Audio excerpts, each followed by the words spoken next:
बिस्मिल्लाहिर्रहमानिर्रहीम। आज मुस्लिम उम्मा के लिए नहायत याद कर दें। आज 24 जुलाई सन 2020 और तुर्की के दारुल हुकूमत इस्तांबुल के अंदर आया सूफिया में नमाज जुमा 86 साल बाद दोबारा अदा कर दी गई। ये एक ऐसी इमारत है जो 537 ईस्वी में ईसाइयों ने अपनी इबादतगाह के तौर पर बनाई थी, लेकिन जब 1453 में सुल्तान मोहम्मद फ़ातेह ने यहाँ पर कब्ज़ा कर लिया तो उस वक्त उन्होंने इसको मस्जिद में तब्दील कर दिया और 500 साल तक यहाँ पर नमाज़ें अदा होती रहीं।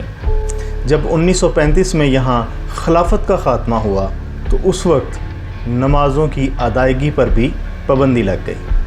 आइए चलकर देखते हैं वो क्या रूह परवर मनाज़र थे जब ये नमाज जुमा अदा की जा रही थी। लोग रात को ही चौक दो चौक यहाँ पर पहुँचना शुरू हो गए थे। वलवला देखने के काबिल था। लोगों की ज़ुबान पर अल्लाह अकबर के नारे थे और एक रात पहले ही पहुंचकर यहाँ पर उन्होंने अपनी जगह रखना शुरू कर दी थी नमाज़ पढ़ने के लिए। दरमियान में सोशल डिस्टेंसिंग का फ़ासला रखा गया और नमाज अदा की गई। बिल्डिंग पूरी की पूरी नमाजियों से भरी हुई थी।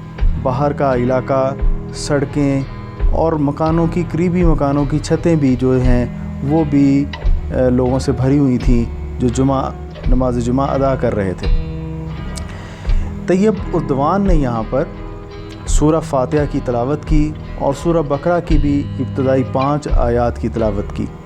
और दूसरी तरफ मज़हबी अमूर के वज़ीर ने यहाँ पर ख़ुतबा दिया और जब वो ख़ुतबा देने के लिए मिंबर पर चढ़ रहे थे तो उनके हाथ में सुल्तान मोहम्मद फ़ातेह की तलवार थी जो उन्होंने बाएं हाथ में पकड़ी हुई थी और वो तलवार को लेकर ऊपर चढ़ रहे थे।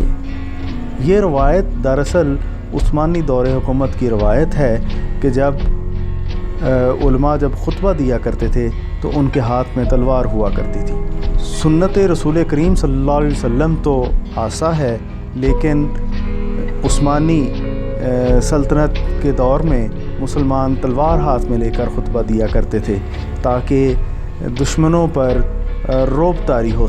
इसी दौरान तैयब उर्दवान जो हैं वो बहुत सारे मुल्कों की तरफ से तनकीद की ज़द में थे कि ये एक किसी ज़माने में ईसाई चर्च रहा है और फिर मस्जिद भी रही सुल्तान मोहम्मद फ़ातेह के दौर में 500 साल के लिए। तो उन्होंने इसको दोबारा कन्वर्ट कर दिया है मस्जिद के अंदर। इसमें फ़्रांस, अमेरिका, रूस, यूनान ये सारे मुल्क शामिल हैं। इसके अलावा भी कई ऐसे ममालिक हैं जिन्होंने, लेकिन हकीकत ये है कि सुल्तान मोहम्मद फ़ातेह ने जब कुस्तुनतुनिया को फ़तह किया तो 1453 में उन्होंने ये जगह, ये इमारत अपनी जेब से पैसे देकर ख़रीदी और ख़रीद कर इसको मस्जिद में तब्दील किया था। तो लिहाजा जो चीज़ ख़रीद ली गई हो वो उसी की होती है जिसने ख़रीदी हो। तो आज बहुत शानदार फ़ैसले के बाद जो कि हुक्म दिया था, सुप्रीम कोर्ट ने फ़ैसला दिया था और हुक्म दिया था सदर ने, तुर्की के सदर ने तैयब उर्दवान ने, कि यहाँ पर अब नमाज अदा की जाएगी और जुमा अदा किया जाएगा। इसी मौका पर ट्विटर पर मस्जिद के नाम से एक अकाउंट भी बना दिया गया है जिसको बिस्मिल्लाह लिखकर उसका आगाज़। और दूसरी तरफ तुर्की की हुकूमत ने कहा है कि पहले यहाँ पर अजायब घर में सयाह आते थे जिनकी तादाद तकरीबन एक साल में 37 लाख थी। तो उन्होंने कहा है कि वो अब भी आएंगे, लेकिन अब उनको एक सहूलत हासिल होगी।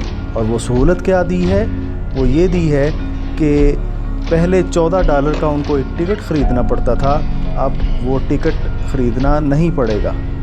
और दूसरी तरफ तुर्की उर्दू जो कि ट्विटर पर एक अकाउंट है और पाकिस्तानियों की सहूलत के लिए उर्दू में बनाया गया है, उसमें ये जो अजायब घर था आया सूफिया का, इसको दोबारा मस्जिद में तब्दील करने का मतलब ये है कि अब असल में ये सफ़र है बैतुल मुक़द्दस की आज़ादी का और جو بھی اب قدم اٹھے گا وہ بیت المقدس کی آزادی کی طرف اٹھے گا۔